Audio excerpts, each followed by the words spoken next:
2024 के लिए कांग्रेस पूरी तैयारी के साथ मैदान में उतरने की रणनीति बना रही है। इसके लिए रायपुर में 3 दिन तक मंथन होगा।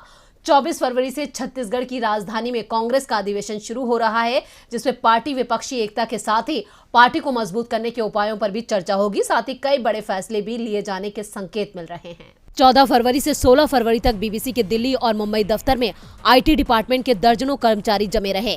हर कंप्यूटर को खंगाला गया, हर फाइल के पन्ने पलटे गए, लेकिन मिला क्या, ये अभी तक साफ नहीं हो पाया है। इस छापे, जिसे आयकर विभाग ने सर्वे कहा है, उस पर बीबीसी की ओर से बयान सामने आया है, जिसमें छापेमारी के दौरान आयकर विभाग के अधिकारियों की कार्यप्रणाली पर सवाल खड़े किए गए हैं। बीबीसी की ओर से दावा किया गया है कि दिल्ली मुंबई दफ्तर में सर्वे के लिए पहुंचे आईटी अधिकारियों का रवैया बेहद खराब था। बीबीसी की ओर से कहा गया, बीबीसी पत्रकारों को कई घंटों तक काम करने की इजाजत नहीं दी गई। आयकर विभाग के कर्मचारियों और पुलिस कर्मियों ने भी कई पत्रकारों के साथ बदसलूकी की। पत्रकारों के कंप्यूटर की तलाशी ली गई, उनके फोन इंटरसेप्ट किए गए और उनसे उनके काम करने के तरीकों के बारे में जानकारी ली गई। दिल्ली कार्यालय में काम करने वाले पत्रकारों को इस सर्वे के बारे में कुछ भी लिखने से रोक दिया गया। मीडिया कंपनी की ओर से कहा गया है कि जब वरिष्ठ संपादकों ने लगातार अधिकारियों से काम की इजाजत देने की गुजारिश की, तो हिंदी और अंग्रेजी के पत्रकारों को छोड़कर बाकी को काम करने की परमिशन दी गई। इन दोनों भाषाओं के पत्रकारों को अनुमति तब दी गई जब टेलीकास्ट का समय शुरू होने वाला था।